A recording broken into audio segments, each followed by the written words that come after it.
নমস্কার, দুনিয়াদারিতে আপনাদের সকলকে স্বাগত। আপনাদের সঙ্গে আমি সোনিয়া। বাংলাদেশের রাজনীতিতে একটি অত্যন্ত গুরুত্বপূর্ণ সময় সামনে আসছে। 12ই ফেব্রুয়ারি একই দিনে অনুষ্ঠিত হবে জাতীয় সংসদ নির্বাচন এবং জুলাই সনদ নিয়ে গণভোট। এমন একটি দিন যেখানে দেশ নির্ধারণ করবে শুধু তাদের সংসদ সদস্যই নয়, বরং ভবিষ্যতের রাজনৈতিক কাঠামো, ইতিহাসের ব্যাখ্যা এবং রাষ্ট্রের দিক নির্দেশক। নির্বাচন কমিশন এই ঘোষণা করার পর থেকেই নানা প্রশ্ন নানা মহলে ঘোরাফেরা করছে। আজ সে নিয়েই কথা বলবো, কারণ বিতর্কের সৃষ্টি হয়েছে ইতিমধ্যে। এত বড় দুটো প্রক্রিয়া একই দিনে আয়োজনের প্রয়োজনীয়তা কি রয়েছে, রাজনৈতিক প্রেক্ষাপটই বা কতটা প্রস্তুত, এবং এর পরিণতি বা কি হতে পারে। নির্বাচন কমিশনের ঘোষণায় বলা হয়েছে ভোট গ্রহণ চলবে সকাল 7:30 থেকে বিকেল 4:30 পর্যন্ত। রাত থেকেই শুরু হবে গণনা। এবার ভোটার সংখ্যা প্রায় 12,76,00,000, যা বাংলাদেশের ইতিহাসে সবচেয়ে বড়। এছাড়া এবার একটা নতুন অধ্যায়ও যোগ হয়েছে, প্রবাসী বাংলাদেশিদের পোস্টাল ব্যালটে ভোট দেওয়ার সুযোগ। ইতিমধ্যে 3 লক্ষাধিক প্রবাসী ভোটের জন্য নিবন্ধন করেছেন। দীর্ঘদিন ধরে বিদেশে থাকা বাংলাদেশিরা ভোটাধিকার কার্যকর করার দাবি ছিল। এবার প্রথমবার ব্যাপক পরিসরে তা বাস্তবায়িত হতে চলেছে। এ পরিবর্তন শুধু নির্বাচনী সুবিধার উন্নতি নয়, বরং অর্থনৈতিকভাবে দেশের বড় অবদানকারী প্রবাসীদের রাজনৈতিক গুরুত্ব স্বীকৃতির ইঙ্গিত। এখানে বেশ কয়েকটা প্রশ্ন উঠে আসে। আচ্ছা, জাতীয় সংসদ নির্বাচন আর জুলাই সনদ গণভোট একই দিনে কেন করা হচ্ছে? নিশ্চয়ই এই প্রশ্ন আপনাদের মনে ঘোরাফেরা করছে, আর এই প্রশ্নের উত্তর খুঁজতে গেলে ফিরে যেতে হবে 2024 সালের জুলাইয়ের দিকে।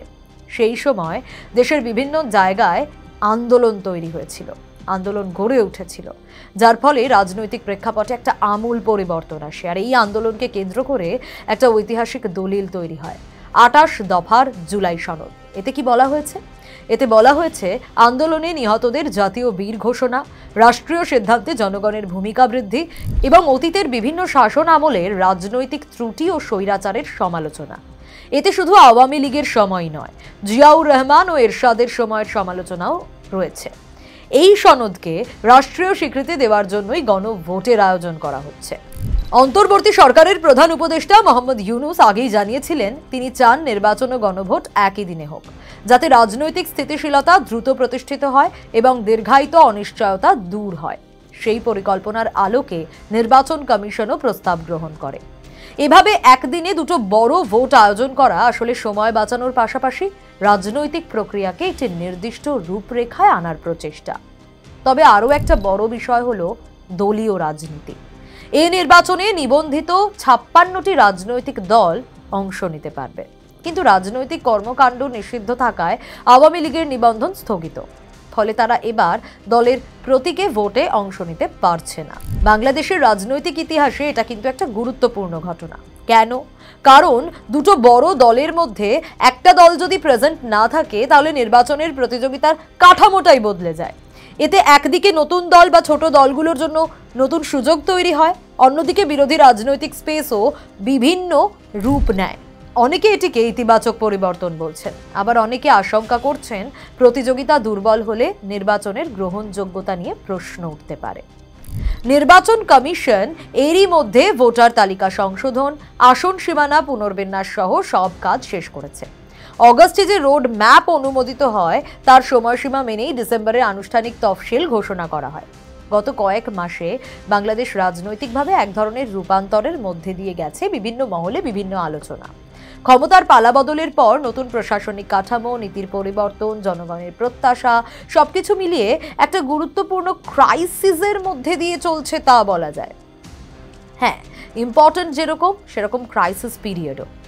এই পরিস্থিতিতে নির্বাচন ও গণভোট একই দিনে হওয়ায় দেশ কয়েকটা সম্ভাবনার মুখোমুখি হচ্ছে বইকি। কি সেই সম্ভাবনাগুলো?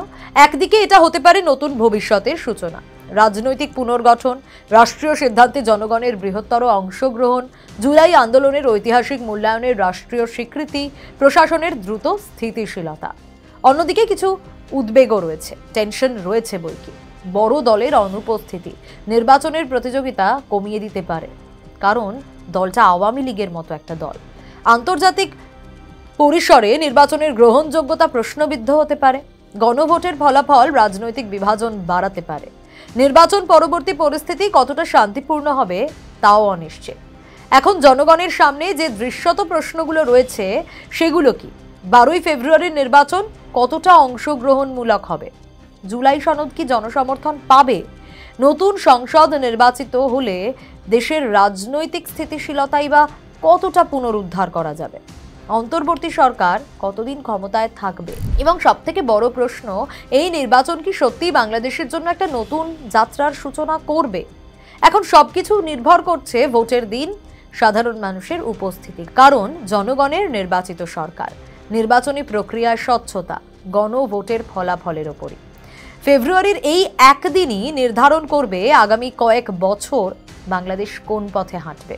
স্থিতিশীলতা, পুনর্গঠন, নতুন রাজনৈতিক বাস্তবতার দিকে, নাকি আরও বিতর্ক ও বিভাজনের পথে? এটা নিছক আরেকটা নির্বাচন নয়, এটা বাংলাদেশের ভবিষ্যৎ ইতিহাসকে নতুনভাবে লিখে দেওয়ার একটা মুহূর্তও বটে। তাই পুরোটাই সময়ের অপেক্ষা। কি হয় অবশ্যই নজর থাকবে।